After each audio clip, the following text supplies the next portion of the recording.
Okay. Hello, everybody. How are you guys doing today? Doing good. Hi. Good. Yeah, doing well. Thanks for joining me and Kelly today in our between sessions. I'm going to go ahead and introduce you guys, and if you guys could just tell us a little bit about your clinic, maybe the general location that you're at, and how many providers you have, and how long you've been in business, that'd be great. Zach, you want to go first? Yeah, my name is Zach Melton. I am the owner of Today's Therapy Solutions in Shawnee.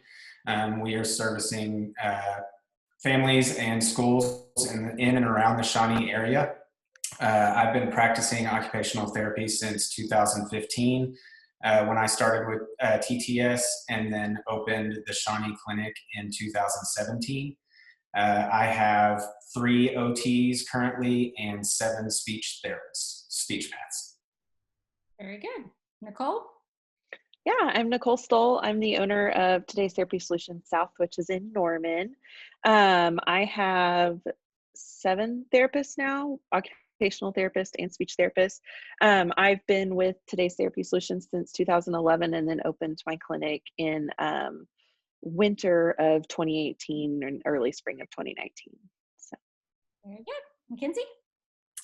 My name's Mackenzie Halcomb. I opened TTS Deer Creek the middle of March, right when COVID hit. So we've been open since then. I have a CODA and a SLP right now, and I've been with TTS since 2017 and worked for the central office until I opened Deer Creek. Well, if you can survive this year, you can survive.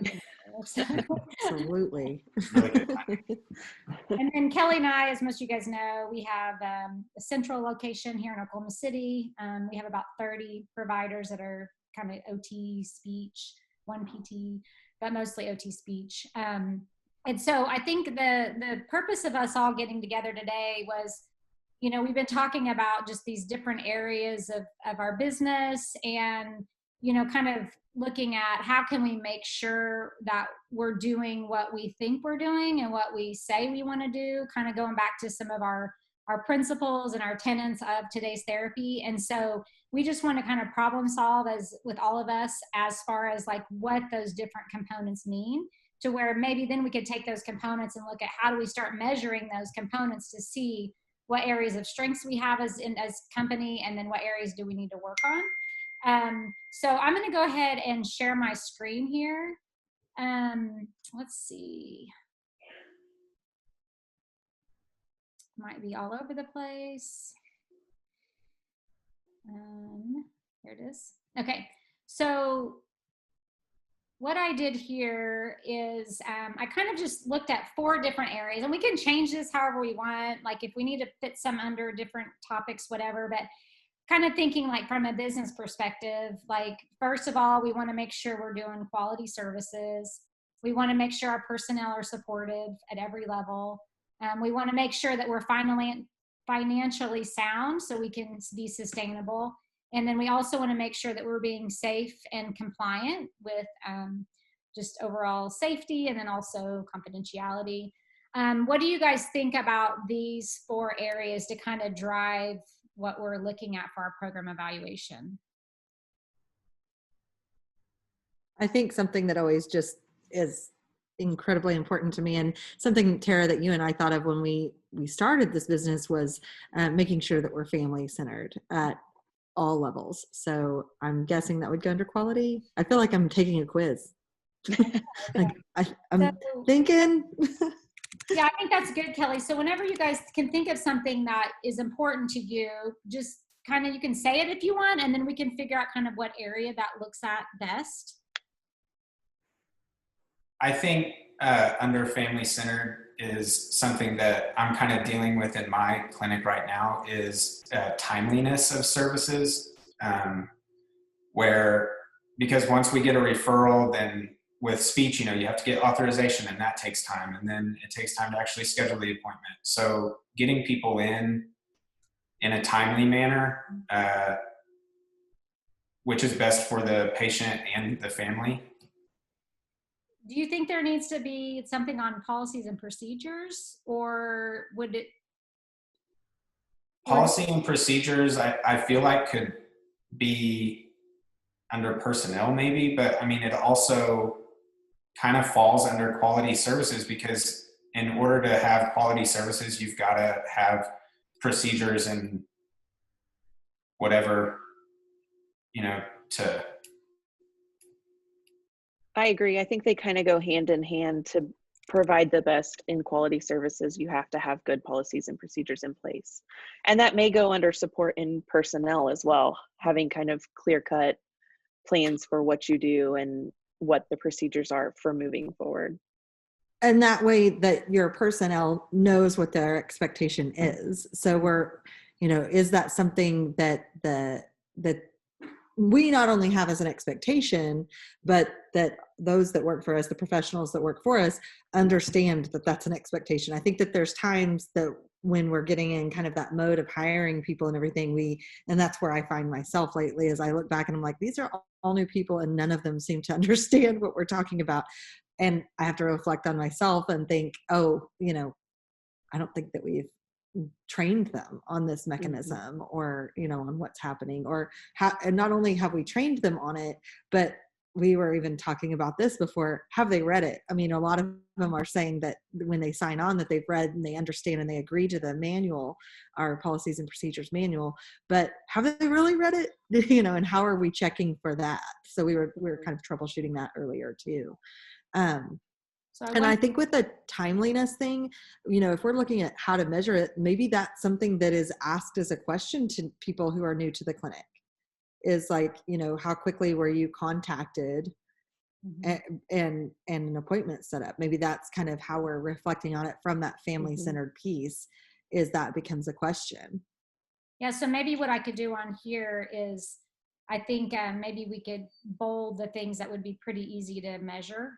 So I'm almost thinking for personnel, we could have really two pieces of it. There's that onboarding for new, but then there's also like a what do you want to call it for existing people? Like a refresher course, or yeah, some like qualities, like standard, like something that I mean, other clinics do a lot of more like, actual like performance reviews that are formal, but I don't know if there's a way to do that with ours, some type of yearly check-in or something. I'll put that under here too, like a performance review. And I know at one point we had sent out a survey kind of gauging happiness within the company, and if there's something that we could support them more for. And I think that's important too, if there's something we could be doing to help them better understand or have a clear idea of what's expected and everything. Just kind of keeping tabs on the current climate within the company even is important. A satisfaction survey. Yeah, and I think that satisfaction goes back over to the quality services too. That's something we could measure too. And I'm sure there's a lot of different points we could put under a satisfaction survey for patients and families.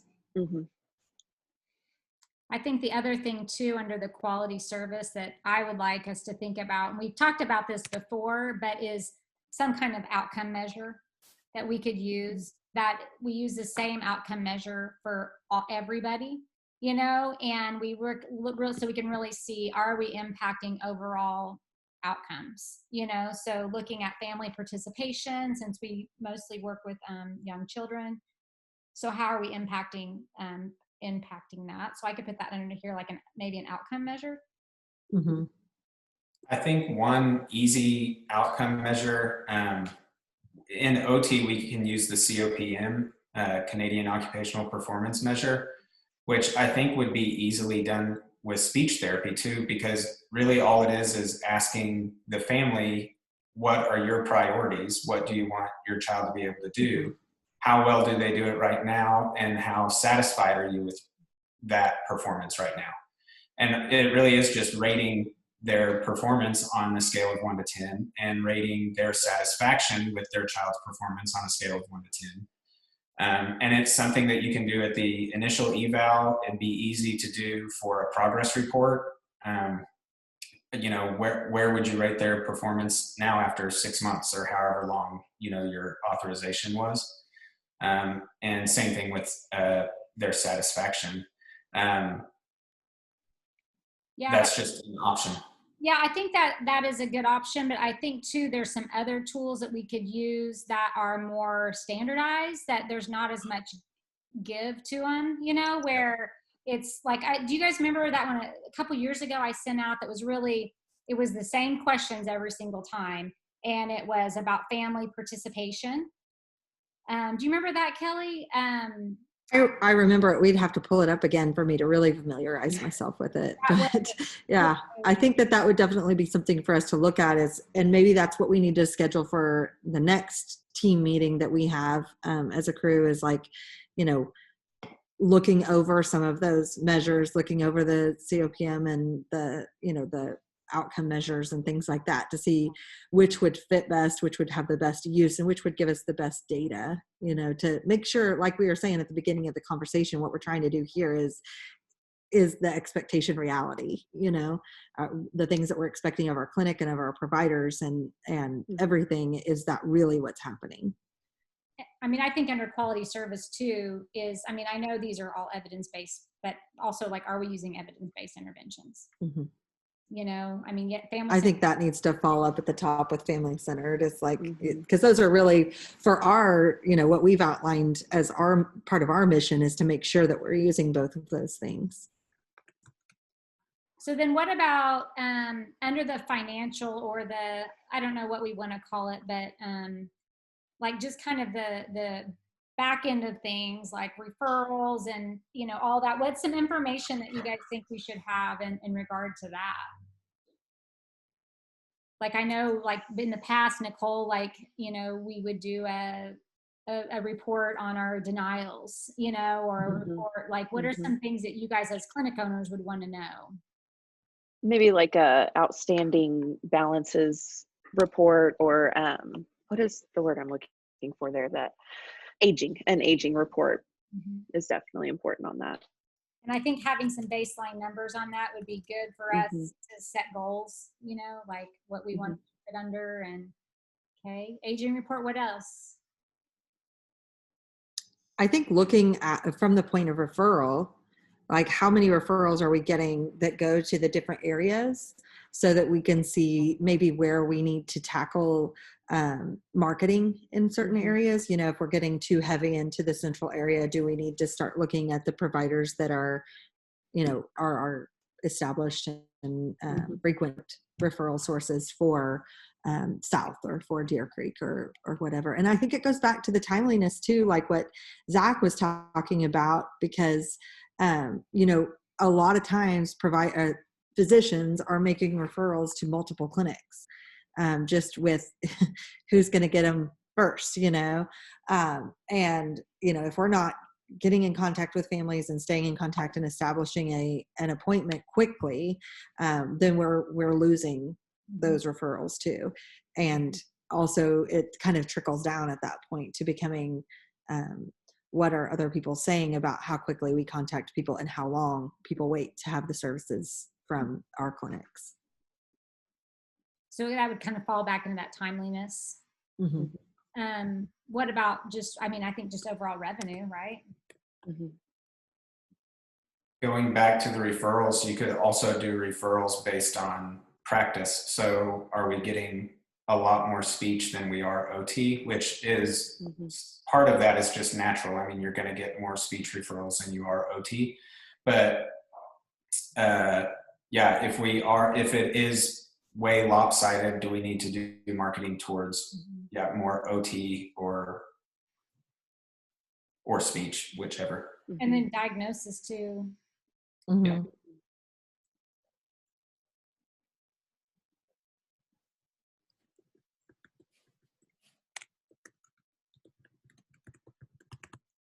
Okay, and then the last is the really fun column, safety and compliance. I feel like you guys are all staring at me for this one too.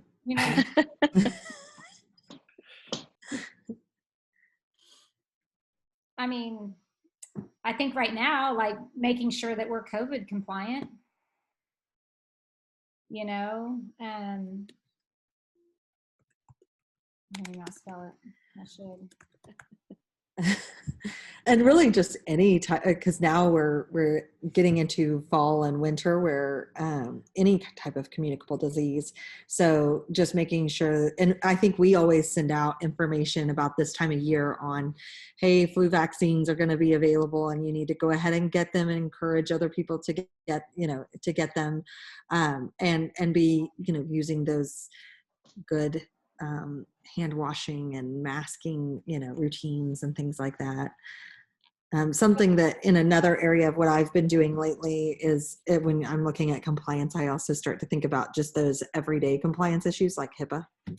Mhm. So Is that right? Is it 1 P or 2 P's? just 1 P. 1 P. I always get that. That's how much we know about HIPAA. I just know it's not spelled the same as Nicole was saying earlier. Hippo. Yeah, Yeah. so it's the two. Yeah, that's the only way I can remember. But I just think that we kind of get in a rut about that, and I'm sure that this happens to other institutions too, where it's that time to get HIPAA training again. I was just taking it for another group that I consult with, and just there's a lot of new stuff out there. Who knew? So just making sure that we're up to date with what our training has, and making sure people understand the importance of that. Mm-hmm. Part of compliance might be, this could also be quality services, but documentation and billing. Good. So, if you saw them for 52 minutes, are you billing 3 units or 4? And are you documenting on time? Yeah, that's good. That's good. It's really good. You're speaking our language there, Zach. Tara and I love to talk about documentation, and that's one of those things that can easily sink a ship as far as like your practice. So just making sure that we have some sort of mechanism to look at. Is the documentation completed? Has it been billed for and billed appropriately? The whole audit situation that we recently went through and we're seeing happen more and more with different payers has really taught us what we need to be looking for in that.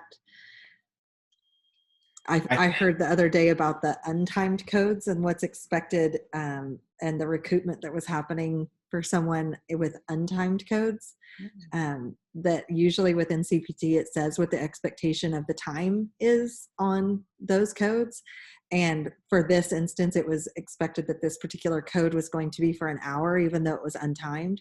So CMS says that means 31 minutes or more. This company had their stamps on their time were for 30 minutes instead of 31. So they were going to recoup everything. Wow. Yeah, $250,000. I was like, oh gosh, it makes me nervous. So I think that's huge. So that's something that would be more of an internal process too. But and I do think that it kind of goes across that safety, compliance, and quality, because if you look at codes of ethics and things like that, we need to be getting our documentation out appropriately, and we need to be billing appropriately, because that's what at the end of the day the dollar is either coming back to the patient's pocketbook, or it's something that's coming from our taxes. So it's part of being fiscally sound in your ethical code. So this is a great start. I think maybe what we'll do at our next meeting then would be kind of looking at our priorities and how we want to, like what we want to do first, like if we want to do a certain targeted area each quarter, and maybe somebody take on the role for a different role each quarter, that we can be, getting reports out or kind of seeing what areas we need more support in. Is there some that we just need to implement on an ongoing basis? Like I think about some of these, like the outcome measures and the patient satisfaction, those are things that we probably need to go ahead and put in place to do no matter what. Whereas other things we might be able to do more quarterly checks or, yearly checks or whatever it might be. So kind of looking at what we need to do to change our procedures to gather this information from beginning to end. Okay, well, thank you guys. Any questions or any thoughts? I'm excited about us starting all this. It seems overwhelming, but that's it. Yeah. Okay, well, thank you guys for joining us, and we will see you guys at our next meeting. Thanks. Sounds Yeah. good. See ya.